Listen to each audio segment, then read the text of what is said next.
There's no coming back. He's not coming back. It's over. Like, this is it. Yeah, no, he's responsible for his own, political journey and evolution. What's going on, you guys? Today we have Kyle Kulinski, Crystal Ball, and the Vanguard all crapping on Joe Rogan. Joe Rogan has turned his back on the fan base that built him up to where he was.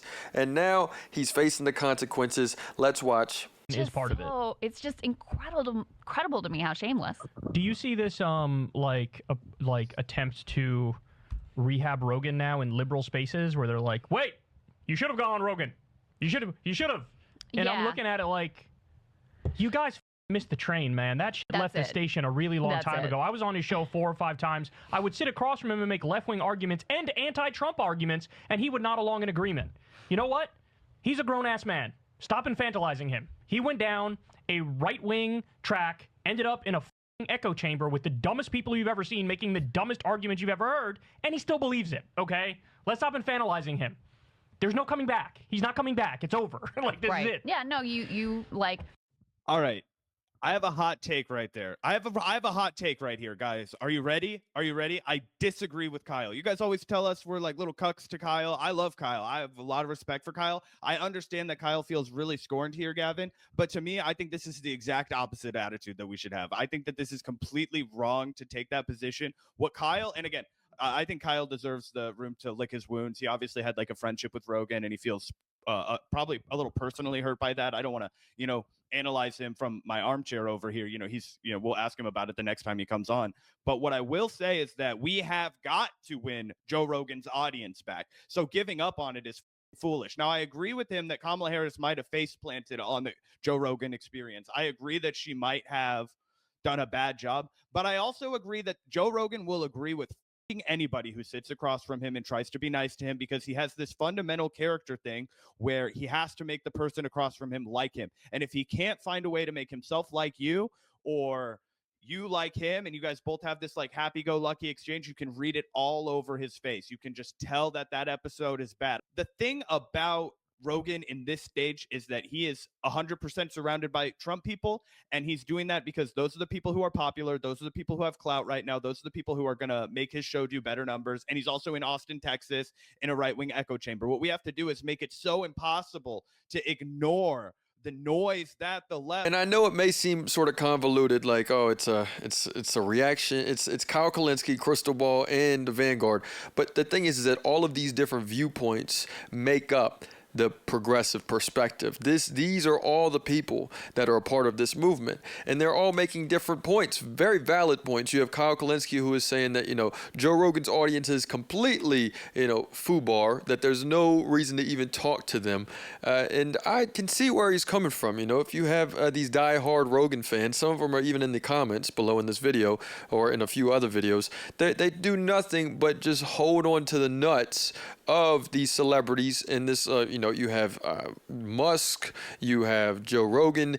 It might start to be cool to like Zuckerberg, so they might even defend him. It's whoever they're shilled or grifted to now that becomes their demigod. Left makes the noise that the progressive anti-establishment movement we are about to establish and roll the ball forward on, a la 2016 Bernie, is to win him back over in the long run. It's more about winning his audience, but I think Joe will get swept up in it too if we do a good job.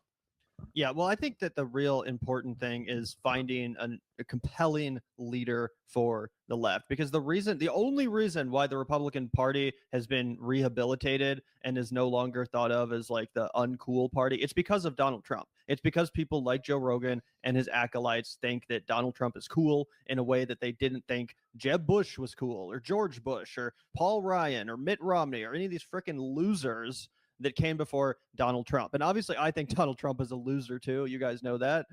But he's also quite literally a winner. We just saw that happen. Like, the guy is a leader in the sense of the fact that he leads the Republican Party. They go where he is at.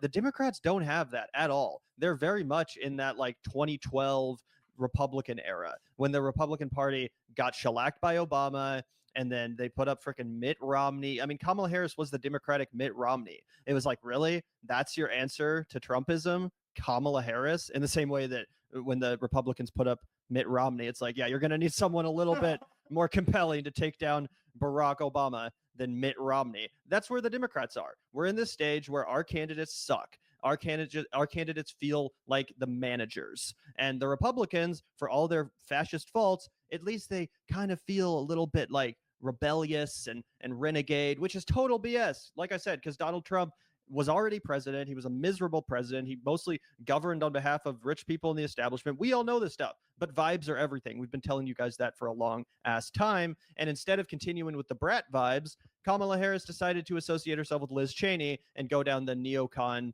2000s Republican era, rabbit hole as far as her vibes. That was a terrible, terrible idea. She lost for other reasons too, but that was a big one. My point is, people like Joe Rogan and people in Joe Rogan's audience, unfortunately, they do need a leader. They can't think in any other terms. So if there's not someone compelling, dynamic, interesting, and a little bit cool leading the Democratic... At the end of the day, Kamala lost the election because she wasn't in tune with the working class people.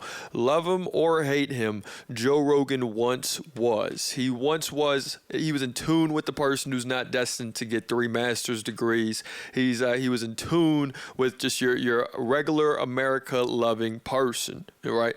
And what happened is that he became aware of this. Obviously the oligarchs became aware of this. They are now weaponizing this to, make it seem like they're normal, to make it seem like they don't hate every single homeless person they come across, that they don't only shop at freaking Whole Foods Extra plus, you know what I mean? And it's now to where nobody's for the working class people. Nobody gives a crap about any of us at the end of the day. Democratic Party, or at least a prominent leader of the Democratic Party, like Bernie was for a little bit.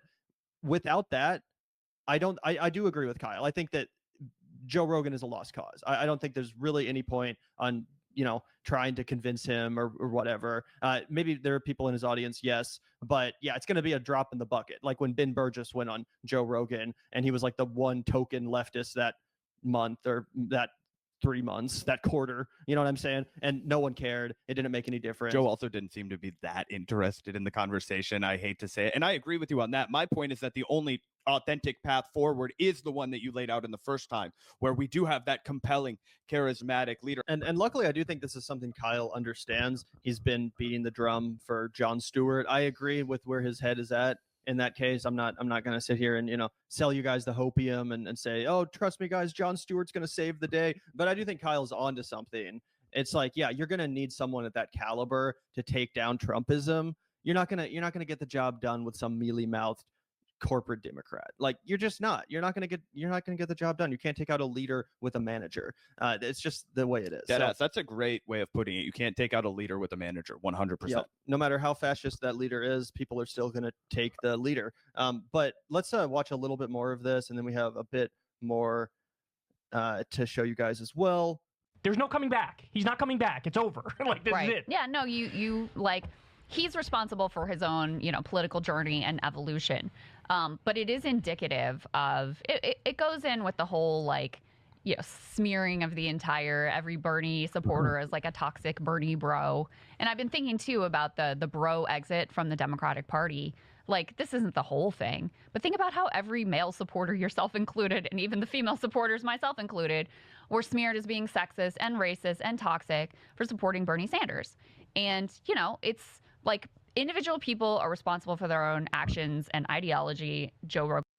And in that context, I think, not to give too much credit to Joe Rogan, but I do think this, if you zoom out, I think it makes even more sense, because unfortunately, how did much of the Democratic Party react when Bernie Sanders posted Joe Rogan's endorsement on his Twitter account? Remember that? Even AOC, who was a prominent Bernie Sanders surrogate, had a freaking hissy fit internally and tried to, take over the campaign and say, I don't approve of this. This is not in line with my values. Do you know what Joe Rogan said 2 years ago on a podcast? This is outrageous. How dare you elevate this man? So from Joe Rogan's perspective, he's like, I tried to offer my support to these people. They didn't want it.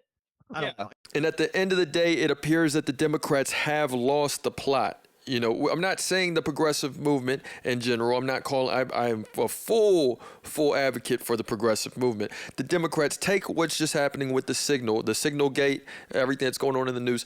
More people are going to draw conclusions about, oh, they're so unserious. The security, they're leaking all these messages. They need to stick to these processes, and still instead of caring about the actual content. We're going to war. Trump is a warmonger when he said that he was anti-war. This is not good for the American people. This is not good for the working class people, but nobody's against that.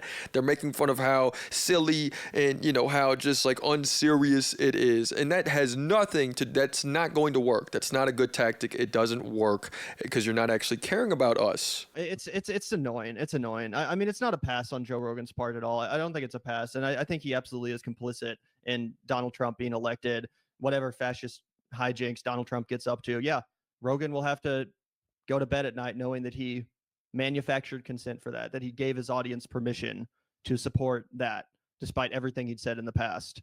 But I also just think we have to be honest with ourselves about the fact that Joe Rogan was never going to support Kamala Harris. Joe Rogan, that crowd, they were never going to support Kamala Harris. And speaking of that crowd, there we have it, you guys. We have Joe Rogan, who's losing viewers by the second, as he rightfully should, because he's handing them over on a silver platter to the Bezos, to the Zuckerbergs, not actually caring about truth one freaking bit. But, nobody really cares about that. The ones that are listening to him are going to continue to listen to him, as said by the Vanguard, as said by Kyle Kulinski and Crystal Ball. And at the end of the day, all we can do is continue to follow the breadcrumbs, hopefully to victory.